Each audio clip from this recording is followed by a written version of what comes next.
It's quiet now. Too quiet. The screams died weeks ago, replaced by the wind howling through shattered glass and the distant groan of collapsing steel. They call me a survivor. I call myself a ghost, haunted by a city that ate 99,999 of my brothers and sisters. You watching this now, you'll see the numbers. Your screen might show you the simulation, the tactical overview of the battle for New Haven. You'll watch the digital forces clash, the statistics ebb and flow. Our live update back then wasn't some neat counter. It was the sound of your comrades screaming or the chilling silence when the comms went dead. But I'm here to tell you what those numbers don't, what no simulator, no video game can truly capture. The taste of the fear, the smell of the blood, the sheer unimaginable scale of the horror. We marched in 100,000 strong. 100,000 of the best trained, best equipped soldiers this world had ever seen. The air was thick with our confidence, almost palpable. We had intel, we had a plan. We knew we were facing runners, the common strain, the fast ones. Reports said they were quick, agile, relentless. Medical teams later confirmed what we saw on the ground. Whatever parasite or virus animated them, it supercharged their adrenal glands. They were pure, unadulterated primal speed and rage. A living current of terror. We set up our perimeter, fortified the financial district, the main arteries. We had choke points, heavy weaponry. We thought we had them. We truly believed this would be a difficult but ultimately victorious cleansing operation. We were so wrong. Humbled isn't a strong enough word for what happened next, to that initial 100,000. The first wave hit like a tidal wave. Not a slow, creeping tide, but a dam bursting. These street camera feeds, recovered after everything went silent, they show it better than I ever could describe. See that blur? That's not a malfunction. That's 100 of them, moving as one, covering blocks in seconds. Their groans, their snarls, they weren't the slow, shambling Hollywood undead. These were sprinters, climbers, a frenzied pack of predators. Our initial lines, which we thought impregnable, buckled. They didn't just run at you, they ran through you. The screams started almost immediately, not just from civilians, but from our own. The sheer overwhelming number of them, their speed, it broke formations faster than we could adapt. That initial confidence, it evaporated, replaced by a cold knot of dread in every gut. We were being overwhelmed, and we hadn't even seen the worst of it. And then came the second type, the ones no one prepared us for. These weren't in any intel briefing. We called them Goliaths, brutes, titans. They dwarfed the runners, easily twice the size of a man.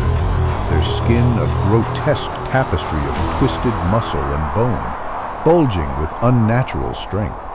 But it wasn't just their size that made them terrifying. It was the swords. Look closely at those images, pulled from the last moments of a camera feed before it was torn down. You can see it, can't you? That's not a piece of rebar they grabbed. That's a crudely fashioned but undeniably effective, immense sword. Who made them? Where did they get them? What thing has the intelligence, the organization, to arm these monstrous abominations? That question haunts me more than any nightmare. It implies a mind, a purpose, a command structure behind the horde. These weren't just mindless infected. They were a weapon wielded by something far more sinister, something that knew how to make war. That's when the city truly became a slaughterhouse.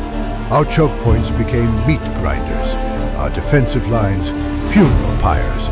They pushed, they clawed, they tore, and the Goliaths, They were battering rams, carving swaths through our ranks with those horrific blades, leaving a trail of dismembered bodies and shattered hopes. This footage, this was recovered from a Corporal Ben Carter. Good man.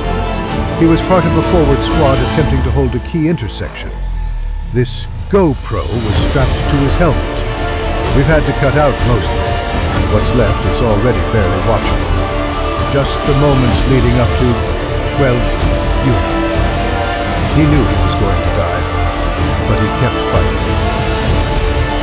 He kept firing until the very end, until the feed cut, until they took him down. That wasn't just a number ticking down on your screen. That was Ben. That was one of the 99,999. And then there's this. Specialist Anya Sharma, Grenadier. She was part of a flanking maneuver, trying to clear a heavily infested apartment block. Her footage is different. It's the perspective of someone who kept fighting, whose courage was immense, but whose spirit eventually broke. She fought hard. She threw everything she had. But eventually, the sheer weight of it all, the despair, it became too much. She fled. And who could blame her? What kind of man or woman could stand there and watch their entire world crumble around them, knowing death was a certainty, and not try to preserve that last spark of life? She made it out, one of the lucky ones, one of the few who got to run and live. There was more footage, of course, so much more. From helmet cams, from drones, from static positions. But we can't show it. Not here, not to you. It's what happens when 100,000 well-trained humans face a million nightmares. It's what happens when you're systematically torn apart, limb from limb, by things that used to be human and things that never should have been. It's not just gruesome, it's soul-crushing. It would break you just watching it. We went in so confident, so full of ourselves. We were the saviors. We were the solution. We were humbled by the sheer unthinking ferocity of the runners and by the terrifying, organized brutality of the Goliaths. We looked into the abyss, and the abyss looked back, showing us just how small and insignificant we really were. This city, it's a monument to our hubris, a tomb for 100,000 souls. I stand here, one of the precious few left, and I can still see their faces. I can still hear their last breaths. But what truly keeps me awake at night are the questions. The Goliaths, the swords. What does it mean? Who is in command? Is this just a local outbreak, or is it a prelude to something far, far worse? The silence now,